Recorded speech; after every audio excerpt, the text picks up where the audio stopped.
what can I do to help make my viewer's life better?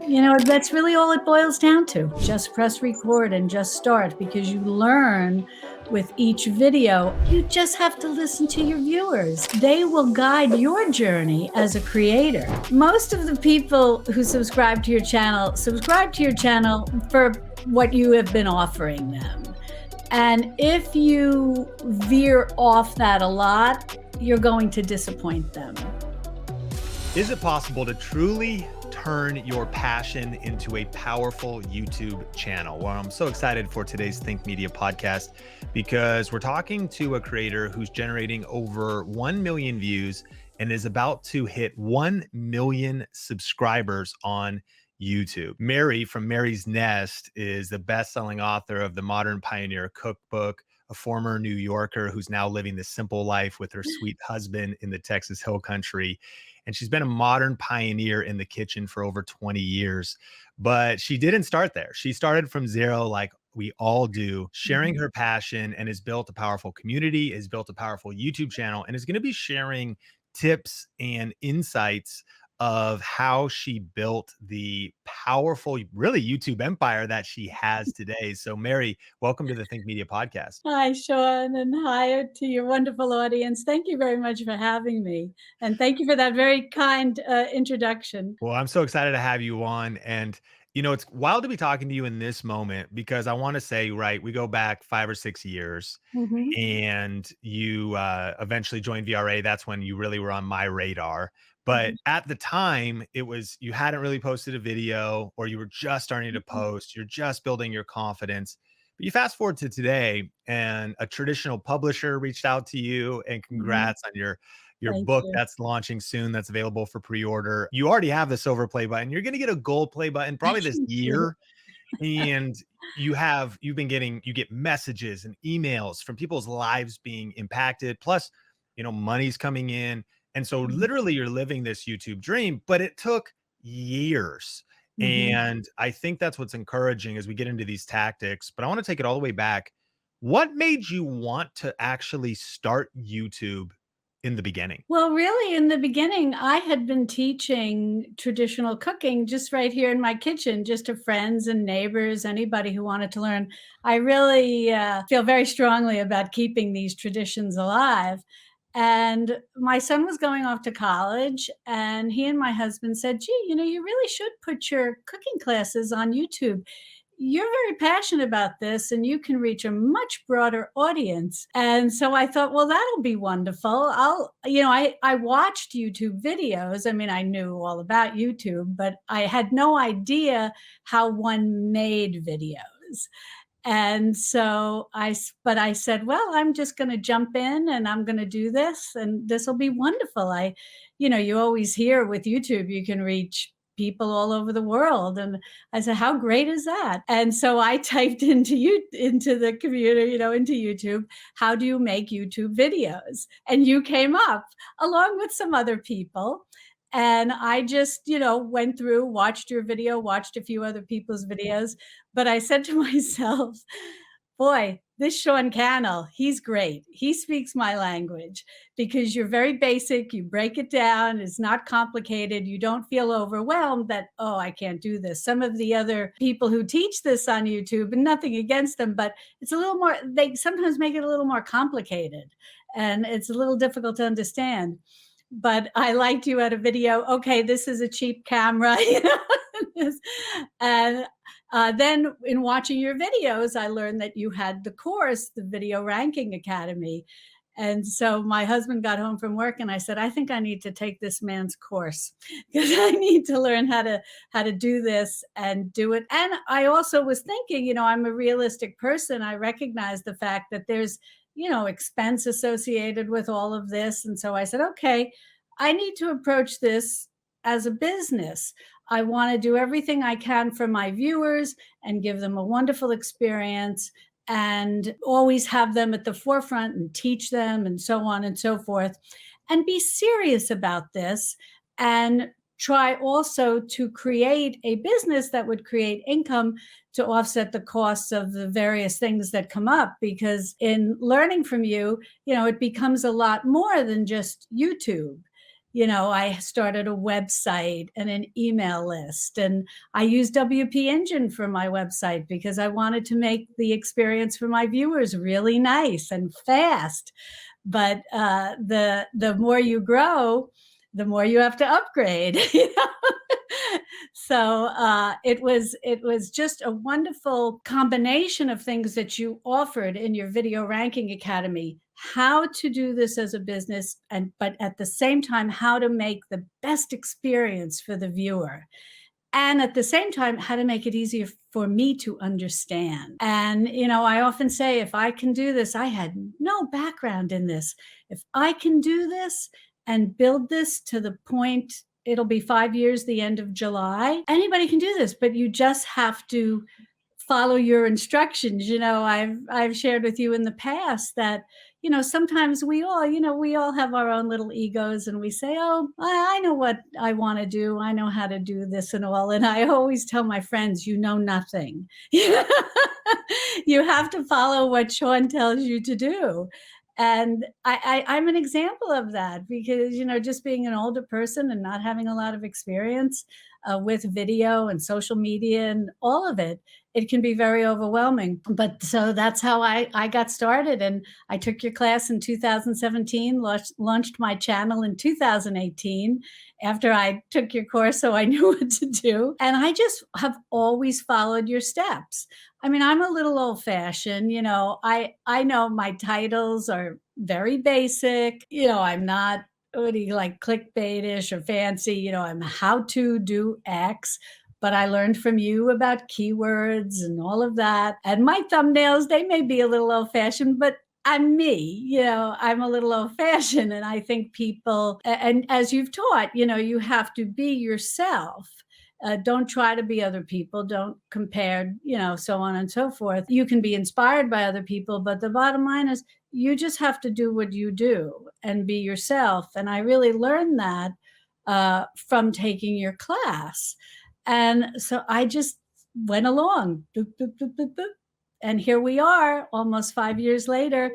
And like you said, I can't believe there are so many people who want to join me on this traditional foods journey. It's fantastic. So that was kind of a long answer. No, it's amazing. And I want to go back 5 years ago when you finally posted the first video. First of all, what was that? What went into that first video? Did you end up buying a camera? Did you just use your phone? Did you do any editing? What was the first few videos in terms of workflow? What I did is, in the beginning, I had a plan that I would make 15 videos. That was my initial goal. You have to set goals for yourself, and you have to look at your life, and you have to say, okay, I have other responsibilities outside of YouTube. And so I had to look at everything that was going on in my life and what did I have time to do. And I said, okay, I want to do a series of, and I hoped I would be able to do more, but you just said chunks, you set goals. And I said, I want to make a series of 15 videos. And I'm going to set aside time in my week, each week, to pick a day or two, whatever was working for me at the time. And I'm going to film these 15 videos. And I know I didn't have a camera, and I didn't know, you know, sometimes you have to give me a little grace because sometimes there were things I just didn't know. I didn't even focus on the fact that you could use your phone. This is so much in the beginning was so new to me. So I searched on Think Media, and you had great videos on equipment and great videos for people just getting started and how to do this when making it very affordable. So I went to the camera shop. I live outside of Austin, Texas. And so I went to a camera shop in Austin. And this is, back when even we still get the newspaper, but we're a little fashioned. But I went to the newspaper. They had a big ad. They were having a sale. So I went and I bought the camera that you recommended. It was a Canon and it was on sale. And I already had a tripod. I had a tripod and lights from projects that my son would do that he just left when he left, and left me Apple, Mac computer. And so we just set up. My husband was helping me. I would watch your videos, and I just put the camera on the tripod, and I in my kitchen island, and it was just me and the camera. My husband was like in another room. I did make one good investment, and it did take me a little while to figure out how to use it. And some of my earlier videos are the sound is not always great, but I did make the investment in the Sennheiser. I think if I'm pronouncing it correctly, the microphone, because that was something that I had also learned, in watching your videos, that people will forgive if the video is not perfect, and they'll forgive if you're not perfect. But if people can't hear you, they'll click out. So I did make that investment. So we set everything up. I went behind my kitchen island and I showed people how to roast a chicken. And it was a very interesting experience, in terms of the workflow, because there was a lot of stop and start. It was a little funny because I would be silly, but just to make the editing process easier, and I'll share this, maybe this will help some of your viewers who are new to making videos. I would literally say, I would realize I was finished with saying something and I wasn't ready to say the next thing, but I didn't want to like turn off the camera and a big rigmarole. And I would just say, cut. And when you go to edit, then you're like, oh, okay, that's going to be cut out. And then, I would pick up with, okay, all right, now we're going to move on to the next segment, and so it made editing a little easier. But so that was just the workflow. And we just filmed that, doing the best that I could. I didn't have any overhead shots, I didn't have any close up shots. We just did the best we could, my husband and I. And little by little, we learned with each video. You're so right. Just press record and just start, because you learn with each video. Okay, I'm going to need to, and I never had a second camera. I eventually bought a new camera. I did upgrade, but we would just use the phone to take pictures of what I was doing so people could have that up close. And then we didn't know how to use the phone to make a video that we could then add to the other video, which we do now. But we would just use the Ken Burns option in Final Cut Pro, and so it would make it move, And you just learn all these little techniques as you go along. And that was my workflow. Just each week, trying to do one or two videos. And my videos tend to be long. So yes, I do try to batch film, and I have right from the beginning, but it was always, I was batch filming, like two, if I was lucky, maybe three videos, because sometimes they're an hour long, because I'm teaching a class. So it was an interesting experience. What were some of the emotions? So it's so cool to hear about the technical side. You worked with what you had. You got your son had some lighting in the computer. You went to the camera shop, just piece by piece, put it together, set it all up, put it in the kitchen, put the apron on, press record. But as you thought about uploading some of those first videos, was there was there any emotions that you can remember feeling, or any overwhelm, or just did it seem daunting? Was there any encouragement that you have for the emotions that hit us when it's like you said, you're learning an entirely new set of skills? That's quite a bit to take on. Do you remember how you felt during that time and some of the emotions you were going through? Oh, yes, I had a lot of emotions. Number one, you're very nervous in the beginning, even though I'm a naturally outgoing person. But it's one thing to be outgoing with your friends and family and people in your community.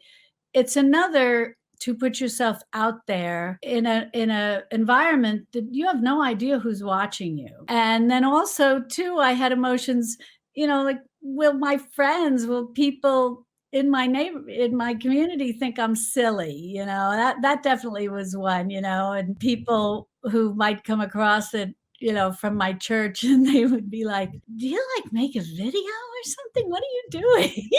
I felt a little embarrassed, initially. And now it's like they'll come up to me in the grocery store and they'll be like, "Oh, I saw the one on stocking the pantry. Okay, let's talk." But initially I had that emotion of, I was a little worried, like, would I feel embarrassed, in my community that I was doing this? And then just the notion of all these people, you don't know who's watching your video, and what are they going to think of you? I think you have to have a little bit of a tough skin, and you have to be open to constructive criticism, and you have to be able to deal with the negative comments that come. And that can initially be a little hard, but I had all of these emotions. I also had the emotion of impatience, Mm. and I was very impatient, and I would get frustrated at our lack of knowledge, at our lack of ability to edit a video. And now when I go back and I look at my first or second or third video, I'm proud. I say, wow, all things considered, it's not so bad after all. And my sauerkraut video is one of my earlier videos, and that's the video that led me to being able to write the Modern Pioneer Cookbook. So you never know. You never know. So I want people to know that hit record, start recording, and you never know. One of those earlier videos really may be something that does well. That had a couple of hundred views when I first put it out, but I had maybe 50 subscribers, and I was like, oh, okay, that's great. That video has over 2 million views today, Wow. So you just never know. But yes, that the feelings that you might be embarrassed, the feelings that, are you good enough? It's I think so many of us experience and I've heard this term, which is a term I wasn't familiar with prior to YouTube, but imposter syndrome. And, I did feel that. I was like, all right, I've taught this in my kitchen, but who am I, to be teaching all these people that I think that I want to teach on YouTube? Am I good enough? Can I really teach this? And make a video out of it, and will people benefit from it? Will it be helpful to people? I had all these emotions running through my mind, and I think, and also, can I handle criticism, and can I be patient? Can I look at this as for the long haul? Can I just calm down and realize that videos on how to make bone broth or sauerkraut from someone like me are not going to go viral, and it's going to be slow, going, getting your subscribers and getting your views. And are you going to be okay with that? And initially you think, oh, okay, great, I'm going to get a lot of subscribers right away, and then you're like, oh, okay, I got to be a little patient, and I got to put the work in, and I've got to just keep seeing this as the long haul. But the good news is, all of those emotions that you initially feel over time get tamped down, and you calm down, and you feel better about yourself because you're making the videos. You have to, like you say, press record. You have to make the videos, and you have to set up a schedule for yourself so that you're not running hot and cold. You have to say, okay, I'm going to look at my life. What can I do? I have this, I have that, whatever the case may be, wherever you are in your life, the responsibilities that you have. And so you have to say to yourself, okay, I can put out one video a month, or I can put out one video every other week or once a week. And I set the schedule for myself at the time that I was going to do 2 videos a week, Wednesday and Saturday. Most of the time now I just do Saturday. If I have extra time, I'll add in Wednesday. But I found that initially Wednesday and Saturday, I saw it as a long haul, and I recognized that sometimes 2 videos a week was too much for me. And if I'm going to be in this for the long haul, okay, I'm at least going to do 1 video a week, and then taking some time off around holidays, but always coming back, always long haul, on the journey. And with those emotions, the more videos you make, the easier it is to feel better about yourself and be able to be more in control of your emotions. Man, there's so many powerful insights there. I think one that, for everybody listening to this, you're not alone. You're I not. think everybody can relate to what you're saying, but sometimes we think that dialogue in our own head is just something we're going through when no, Mhm. it's every YouTube creator, it's every entrepreneur that takes the leap of faith and the step of courage to press record, start uploading, and to frankly just choose to fight those emotions because they're there, they're real. It's like feeling fear, and courage isn't the absence of fear, it's moving forward despite feeling fear. It's also inspiring to hear what's waiting for you on the other side of getting out of Mhm. your comfort zone. Your Mhm. sauerkraut video, 2 million views. And you mentioned even patience. I mean, you probably didn't imagine when you first posted it because it wasn't viral in the sense of it took 2 days to go to 2 million. It still gets views to today. That's the VRA dream. It's our Mhm. VRA system to Mhm. where, okay, wow, if I make solid evergreen videos, if I'm patient, then I can Mhm. still be getting views for years to come. And so, man, what is waiting for you listening to the Think Media podcast on the other side of choosing to acknowledge your feelings and emotions, but not let them be dictators of the action that you take? I did hear that quote once. Feelings and emotions are indicators, they're not dictators. Mhm. If I feel afraid, okay, why is that? But it shouldn't dictate me not taking action. I acknowledge it. I respect that. I'm going to take action anyways. And I love that you said action taking, actually making the videos is the answer to the Mhm. emotion.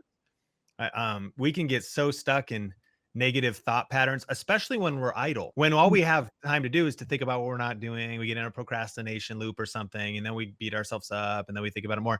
It's kind of interesting that the antidote is to get busy, stop Mhm. overthinking, and get busy just doing the work, and then momentum is built. And it's also encouraging to hear that over time, those voices get quieter Mhm. and you get more confident. And we have, one of the things that we've been bundling together with VRA is our camera confidence course. We talk about the confidence competence loop where confidence grows as your competence grows. And it's like, well, which Mhm. comes first, the chicken or the egg? You're like, I don't know. You just got to start because you post a video and then you're like, it wasn't that great, but I'm a little more confident now.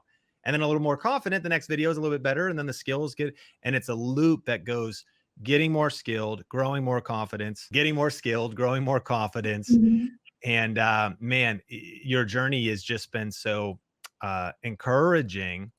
What advice do you have for people when they are just starting? In a conversation we had a while back, one of my favorite things that you mentioned, and you could think about a few other tips to share with us. You said you'll get more views when you put the viewer first.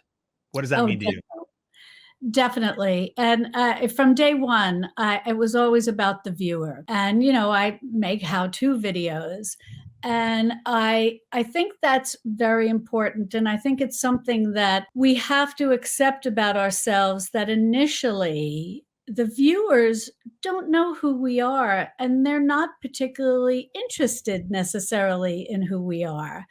And that can maybe hurt your feelings a little because you might say, "Oh, I'm a nice person. Don't they want to know about me?" And, I think a lot of people say, "Oh, I'm going to do a vlog and I'm going to do this," or whatever the case may be. And I've had this discussion with other creators, and we've all come to the acceptance and the agreement that unless you're some big celebrity, uh, people are not particularly interested in your life, in hearing you just wax poetic, as they say, a vlog on about some particular subject. That can be very difficult, I think, to have success. And I think when people try that and the success doesn't come for them, they can be easily disillusioned and then maybe stop making videos, whatever the case may be, because those videos don't always put the viewer first.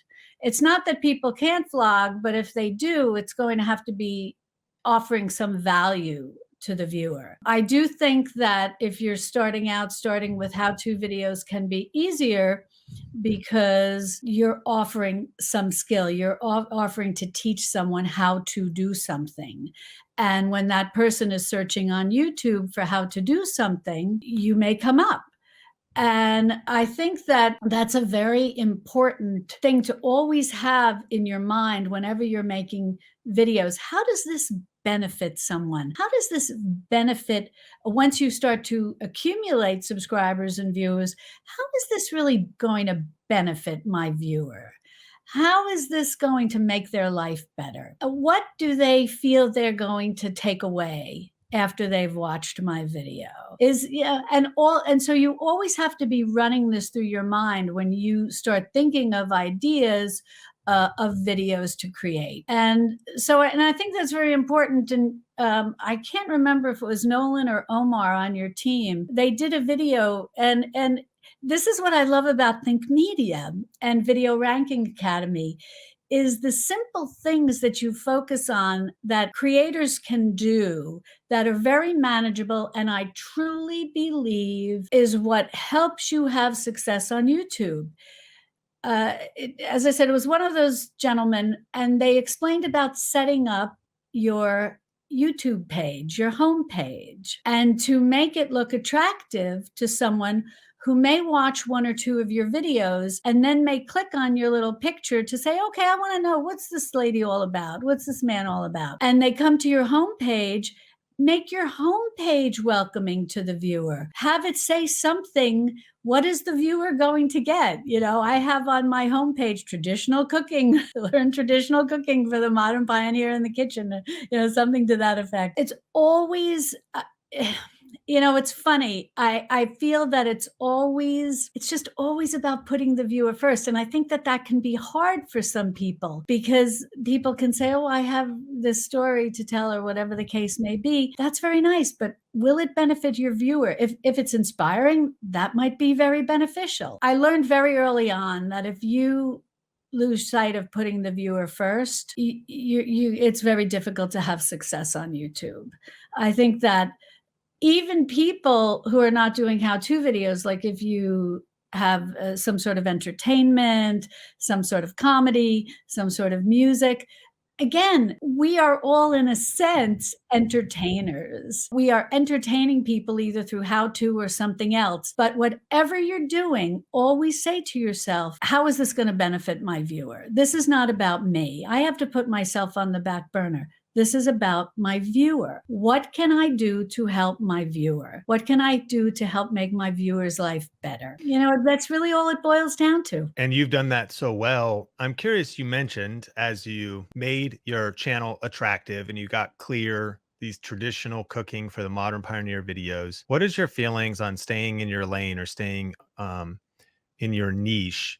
And have you experimented or have you been tempted over the last few years to try different other ideas or videos that are separate or a little bit off brand, maybe from your core content? And what lessons have you learned in those experiments? I do think it's very, you know, I do have sort of strong feelings about this. I do think it's important to stay in your niche. Most of the people who subscribe to your channel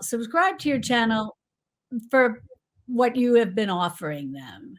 And if you veer off that a lot, you're going to disappoint them. And they may unsubscribe, they may not, but you're going to disappoint them. And again, you're not putting the viewer in the forefront of your thought process, your video making process.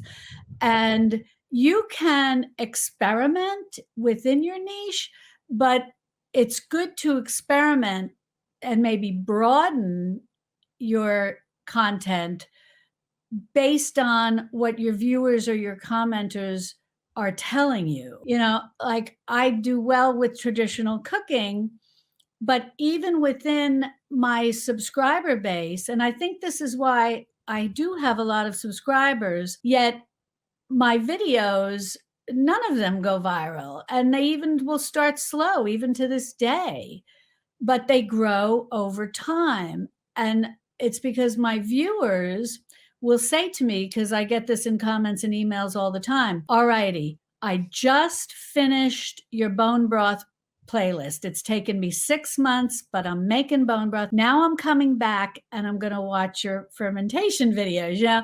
So you may have, you know, these subscribers and they're just coming to you for bone broth, and you've given them bone broth, but then they're on their traditional foods journey, and so then they're ready to maybe try fermentation and or sourdough bread, whatever the case may be. So whatever video I put out, I never feel bad saying, oh, it's not, I have a lot of subscribers, but I'm not getting like a gazillion views. But that's okay, because I know people, all of my subscribers, my viewers, are in different places on their journey. Okay, that said, when you decide you want to try something new, you have to say to yourself, is this, have I been getting questions, comments about this? And I was just teaching traditional cooking, but then during 2020, I was getting a lot of requests. Wow, I only had a week's worth of food in my house. How do I stock my pantry? And that's a very natural offshoot of traditional cooking. Most traditional cooks have very well stocked pantries. So I started making videos about that. They did very well. Prior to that, earlier on in my channel, I had some lovely friends, and they were saying, oh, let's do some videos together and whatnot. And I really let them lead that, rather than they were other creators leading it, rather than allowing my subscribers and my viewers to lead the direction I would go into. I think when you let other creators lead the content that you're making through maybe a collaboration, you can get off track and you can get out of your niche, and you can get your viewers, upset with you. I had some videos where people were like, oh, let's do a collab. And as I've shared this with you, Sean, previously, and your listeners may find this funny.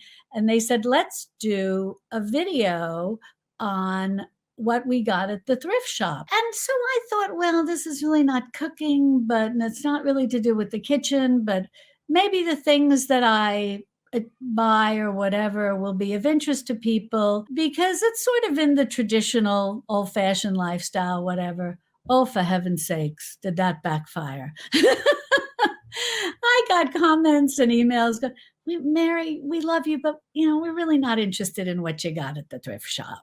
Thank you. Yeah.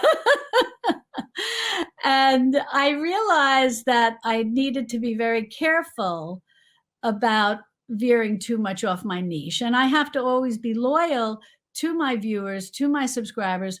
Why did they come to me? Why are they coming to me? What are they wanting to know? They're wanting to know how to make traditional food, how to create a no-waste kitchen, how to stock a pantry and use all of that food efficiently, how to be prepared in the event that emergencies hit and you still have to make traditional meals.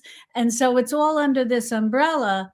And I know under that umbrella to stay basically under that umbrella, or to stay in that lane and not to veer out of it. Now, it doesn't mean that you don't grow and you don't have flexibility to be creative and make new videos. You just have to listen to your viewers. They will guide your journey as a creator. They will help you so that you don't get to the point where you feel bored with what you're doing. And sometimes it breaks my heart when I feel people say, oh, I hate it. I can't do it anymore. I hate it. And I always say that's probably because you're either trying to copy other creators, or you're not being, genuine to yourself. You're not listening to your viewers. You're not reading your comments, and you're trying to do a keep up with the Joneses of other creators. Don't worry about what other creators are doing. Worry about what your viewers are telling you to do, and you'll be fine. And stay in your lane. And I know people will disagree with me. I know that a lot of people say, oh, you have to broaden your niche and this, that, and the other thing. Yes, to a certain extent, that's true, but broaden it based on what your viewers are asking you for, because they came to you in the beginning for a reason, and they want to stay with you for a reason. And your videos may prompt them to think of other things, questions, whatever, and you can expand upon that. But just from my personal experience, I found that whenever I veered out of my niche and did something that was not more on point with what my original vision for my channel was, things didn't go well. And I got negative comments and unsubscribes and so on and so forth. That is YouTube gold. And just the idea of the pathway to kind of broadening your niche or perhaps going in a slightly different direction or wider direction is not because of copying other creators. It's not Mhm. because of listening just to people you're collaborating with, but being absolutely obsessed with the people you're there to serve and their insights. That's one thing I want to encourage listeners because you're at this place and experiencing this as well. Eventually, when your YouTube channel hits a tipping point of momentum, there becomes so much viewer feedback that you could Mhm. never run out of good video ideas. You could Mhm. never run out of powerful insights about what to create next and you things that you wouldn't conceive and things that even Chat GPT or some AI platform wouldn't necessarily recommend to you. There's just Mhm. something about listening and staying connected and staying so close to the core community. We always say never upload videos that your subscribers didn't subscribe for.